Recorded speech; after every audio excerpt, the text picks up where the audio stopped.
Halo semua, kembali lagi bersama saya Kezia Priscila Sialohom. Nah, kali ini kita akan membahas tentang topik tema kerangka karangan dan citasi ilmiah. Jadi mungkin kita tidak asing ya mendengar kata-kata kalimat seperti ini. Nah, tapi perlu kita pelajari lagi. Nah, apa aja sih, ya kan? Nah, kayak sebelum saya merujuk dalam pembahasannya, ya kita berkenalan dulu ya. Nah, perkenalkan saya Kezia Priscila Sialo dari Pendidikan Fisika kelas reguler A dan dosen pengampu saya yaitu Ibu Nina Queen Hadiputri ya sebagaimana dosen pengampu pada Pendidikan Bahasa Indonesia ya. Nah, tujuannya kali ini saya akan membuat sebuah video tentang topik tema kerangka karangan dan citasi ilmiah. Oke, selanjutnya topik ya. Oke, kita masuk ke dalam topik. Topik berasal dari bahasa Yunani topo yang berarti tempat dalam tulis-menulis pokok pembicaraan atau sesuatu yang menjadi landasan suatu artikel. Itu topik. Oke, selanjutnya ciri-ciri topik. Nah, apa-apa sih ciri-ciri topik? Nah, ciri-ciri topik yaitu menarik perhatian pembaca, mencakup keseluruhan isi cerita, atau tidak boleh menyimpang. Yang terakhir adalah tidak boleh mengambil bentuk kalimat atau frasa yang panjang, tetapi berbentuk kata yang singkat. Itulah topik ya, karena dia lebih singkat dan lebih mudah dipahami. Selanjutnya, manfaat topik. Nah, ini ya, tadi yang pertama dapat memahami secara langsung gagasan dalam isi karangan tersebut. Selanjutnya, dapat memahami keseluruhan maksud dalam isi karangan. Dan terakhir, dapat mengetahui informasi penting. Selanjutnya lagi tentang tema. Nah, apa itu tema? Nah, tema berasal dari bahasa Yunani artinya henai, berarti sesuatu yang telah diuraikan atau sesuatu yang telah ditempatkan. Tema adalah gagasan yang mendasari sebuah pokok pikiran. Nah, itu adalah tema. Ciri-ciri tema, apa sih ciri-ciri tema? Nah, ciri-ciri tema adalah dalam novel dan cerpen, tema biasanya dapat dilihat melalui persoalan yang dikemukakan. Nah, itu ciri-ciri tema. Kedua, tema juga dapat dilihat melalui cara cara watak tentang bertentangan satu sama lain, bagaimana cerita diselesaikan. Nah, itu tema ya.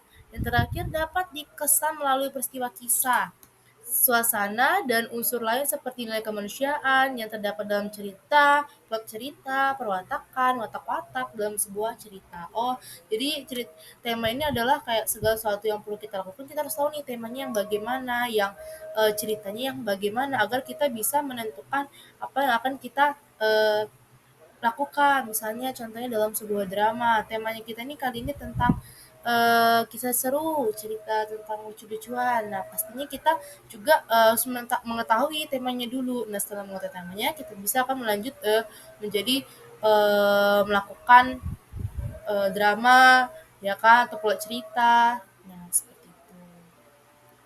Selanjutnya itu ada manfaat tema. Nah, inilah manfaat tema, yaitu dapat mengembangkan ide dan gagasan pikiran secara langsung. Kedua, dapat secara langsung menggunakan isi karangan. Dan terakhir, dapat memperluas bagian hal yang terpenting. Nah, jadi inilah manfaatnya tema. Oke, sekarang ciri-ciri kerangka karangan. Nah, kita sudah tahu ya kerangka karangan. Dalam karangan pasti punya kerangkanya. Apa aja sih kerangkanya? Nah, yaitu ada sistematis, runtut, jelas, ringkas, dan fleksibel. Berarti dia tuh gampang dan tidak gampang dipahami dan tidak terbalik-terbalik ya, atau susah dipahami seperti itu. Nah, ini struktur kerangka karangan. Yang pertama ada judul, pengantar, poin utama, subpoin, penjelasan dan argumentasi, kesimpulan, transisi, dan terakhir keseimbangan. Ini struktur kerangka karangan. Nah, selanjutnya selain struktur kerangka karangan, kita akan pelajari manfaat dulu ya, manfaat kerangka karangannya. Apa sih manfaatnya? Nah, manfaat kerangka karangan itu yaitu pertama akan mempermudah pengarang menuliskan karangannya, dapat mencegah pengolahan-pengolahan ide, serta mencegah pengarang keluar dari sasaran yang telah ditetapkan. Nah, yang kedua, membantu pengarang mengatur klimaks yang berbeda-beda dalam karangan.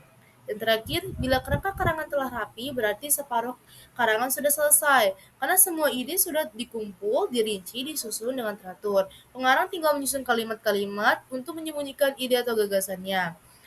Kerangka karangan merupakan miniatur dari keseluruhan karangan. Melalui kerangka karangan, pembaca dapat melihat intisari ide cerita struktur suatu karangan. Nah, jadi tujuannya kerangka karangan ini adalah ketika kita membuat sebuah cerita, mengarang sesuatu, agar kita tidak lupa dengan idenya kita, temanya kita, topik yang sudah kita ambil.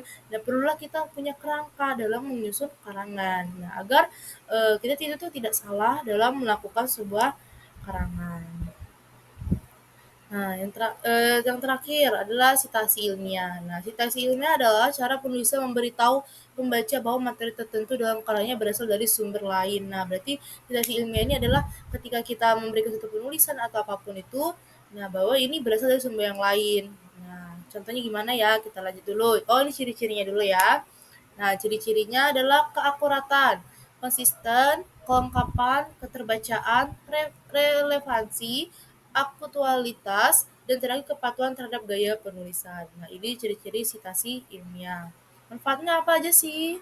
Nah, manfaatnya itu mencegah plagiarisme, meningkatkan kredibilitas, memudahkan verifikasi, membangun landasan teoritis, memudah penelitian lanjutan, dan terakhir menghormati karya orang lain. Nah, ini manfaatnya sitasi ilmiah agar segala sesuatu yang sudah kita buat itu tidak gampang di-copy orang, dan ketika yang sesuatu yang kita buat itu orang lain juga akan belajar untuk menghormati karya kita. Nah, ya. Macam-macam. Nah, inilah macam-macam gaya sitasi ilmiah.